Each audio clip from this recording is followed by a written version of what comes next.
I often get asked by my students, how can I beat my friends at chess? How can I win more games? And in this video, I want to share with you the 5 top tips that I give them to use straight out of the opening and which always sees them improve their results and improve their chess. If you stick with me to the end of the video, I'll even chuck in a bonus tip which helped one of my students massively improve their game. They actually took their FIDE rating up by 300 points just across 12 months. So rule number 1 in the opening is fight for the center.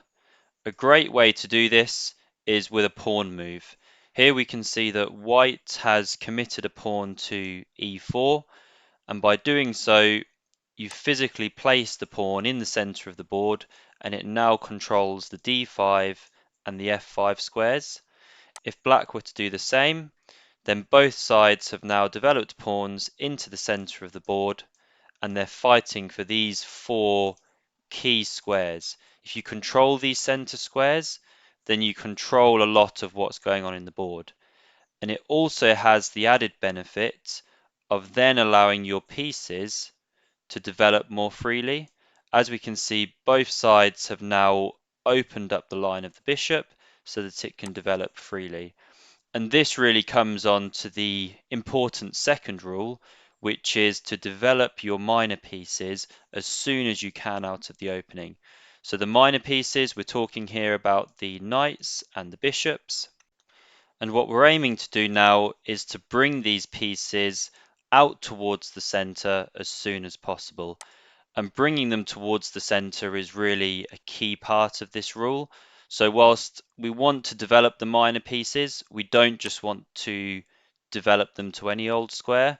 For example, if we were to move this knight out now onto the h3 square, whilst we've developed a piece which is good, we've sent it off to the side of the board here, where it now has less influence on what's going on.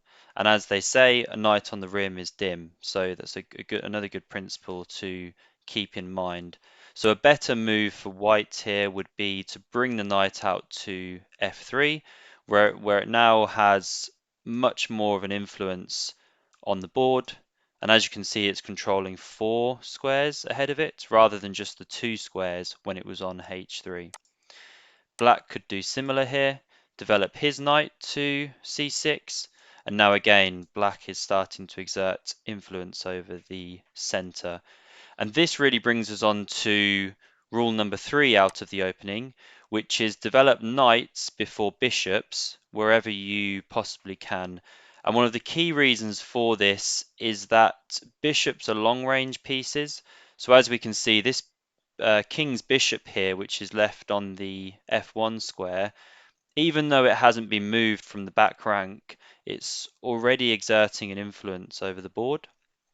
Whereas the knight is a short range piece, and that's why it needs to be developed into the game sooner so that it can start exerting influence.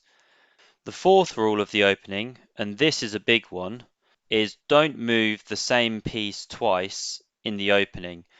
And the key reason for this is that, as said, we're fighting for the center of the board here, and therefore we want to bring as many pieces out into the attack to start exerting influence over the center of the board, over these key squares.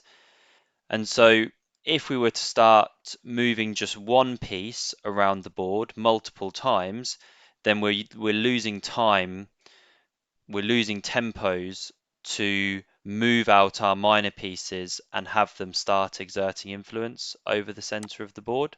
And then as part of that, we come on to the fifth rule of the opening, another big one, which is bringing the king to safety as soon as you can. So in this position here, both sides have developed their minor pieces and are fighting for central control. And white, has now chosen to castle the king to safety because he's made way to do so by moving the bishop and the knight. And it's the development of the minor pieces early in the game, not moving the same piece twice, which has allowed him to then quickly bring the king to safety so that he can continue developing the pieces into the game from there. Guys, thanks for watching the video. Really quick, really simple. I hope you got something from that and it helps you in your games. As always, if you want to support the channel, then please hit like, subscribe, hit the bell to not miss another video. And now for the final bonus tip, which I mentioned earlier, and that is tactics. Working on your tactics is so key, and it really is one of those things which will take your game to that next level once you can start spotting patterns and being able to play combinations and sequences that give you an advantage on the board. A great place to work on your tactics is on lichess. So you can find that at lichess.org, lichess.org. I'll drop the link in the description below. A really, really good site, great for playing chess, great for learning chess, studying, practicing. They've got a whole section there dedicated to completing puzzles and just working on your tactics. So I highly recommend that you build that into your chess training and study each week, because you really will see the benefits of that in the long term. Thanks very much for watching and hope to see you again on a future video.